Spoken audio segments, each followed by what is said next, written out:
मौलाना साहब, आपने गुफ्तगू सुनी, ब्रिगेडियर साहब जिस तरह फरमा रहे हैं, सारी सूरत हाल आपके सामने है। मैं आपका एनालिसिस चाहता हूँ। ये जो वाक़यात हो रहे हैं दहशत गर्दी के बलोचिस्तान में, फिर उसके बाद हम सी पैक और चाइना वाले सारे विजिट पे चलते हैं। मैं चाहता हूँ इससे पहले थोड़ी सी आप ज़रा इसके ऊपर अपना एनालिसिस दीजिए, और मैं ये जानने की कोशिश कर रहा हूँ ये हमलावर कौन है और इनकी सपोर्ट कौन कर रहा है, और हम उनसे क्या हैंडल या उनकी जो टैकलिंग है वो हम दुरुस्त कर रहे हैं, ठीक कर रहे हैं?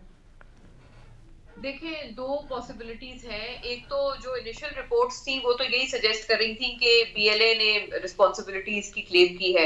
हम्म। और उससे पहले भी आपको याद है, अब से कुछ रोज पहले एक और अटैक हुआ था जिसकी रिस्पॉन्सिबिलिटी बीएलए ने क्लेम की थी। वो एक चेक पोस्ट पे हमला था बलूचिस्तान में, जिसमें एज मच एज 10 हमारे जो फौजी जवान हैं वो जी, शहीद हुए अक्टूबर थे। में हुआ था वो।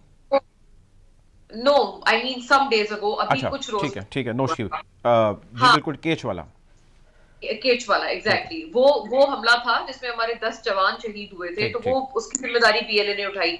फिर उसके बाद 20 जनवरी को जो हमला हुआ था लाहौर के अनारकली बाजार में, वो बीएनए ने उठाई। लेकिन आपको पता है, ताने बाने ये तमाम इनके ये उसके स्प्लिंटर ग्रुप्स वगैरह होते हैं जो कि फिर मिल जाते हैं। दो तीन स्प्लिंटर ग्रुप्स ने मिलकर ये हम्म। एक नई तंजीम बनाई, लेकिन नॉनदलेस इनकी जो रूट्स है वो सेम है। तो अभी तक तो यही बात अभी तक सामने आ रही है। हम्म। फिर भी जो टीटीपी का एक एंगल है, जाहिर है उसको हम लोग किसी तरह से रूल आउट नहीं कर सकते हैं, क्योंकि आपने देखा है कि टीटीपी के जो हमले हैं उनमें तवातुर से इजाफा हुआ है पिछले जो कुछ टाइम गुजरे हैं, फिर गुज़िश्ता कुछ रोज से।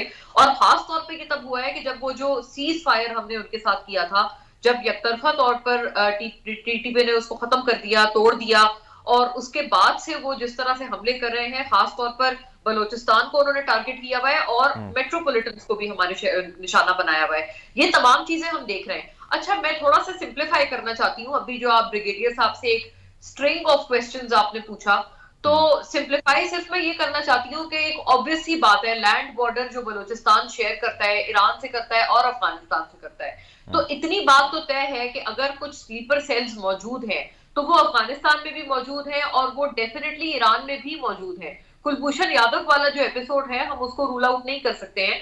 और ये चीजें हम लोग माजी में देखते आए हैं।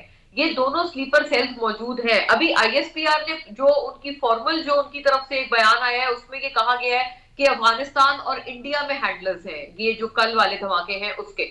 इंडिया इसलिए कहा जा रहा है उसको क्योंकि ये जो बीएलए है या बीएनए है, आपको पता हम्म। है ये इंडिया या रॉ फंडेड ये तमाम तंजीमें हैं। टीटीपी भी रॉ फंडेड रही है, वो भी चक हेगल तक आके कह चुके हैं कि वो रॉ ने हमेशा से टीटीपी को फंड किया है।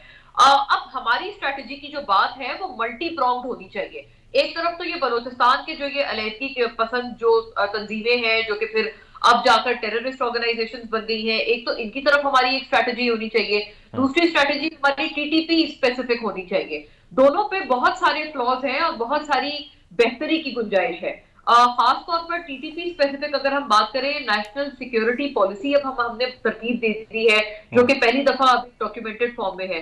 नेशनल एक्शन प्लान 2014 के बाद से वो बना हुआ है। तो ये तमाम दो चीजें जब दस्तावेजी तौर पर मौजूद है, तो हमारी टीटीपी से लड़ने की स्ट्रैटेजी रीथिंक क्यों की जा रही है, ये एक बहुत बड़ा सवाल है। हम्म। मतलब सिर्फ अफगान जो हुकूमत है तालिबान की, उनके कहने पर हम अपनी स्ट्रैटेजी को रीथिंक कर रहे थे और उनसे बातचीत कर रहे थे। I don't think this should have been done. अब जाकर अगर हमें तभी अब जाकर हमने एक कड़वा घूंट लेकर हमें एक ठीक। दफा फिर से ये रियलाइज उन्होंने करवाया है कि ये गलत स्ट्रैटेजी थी,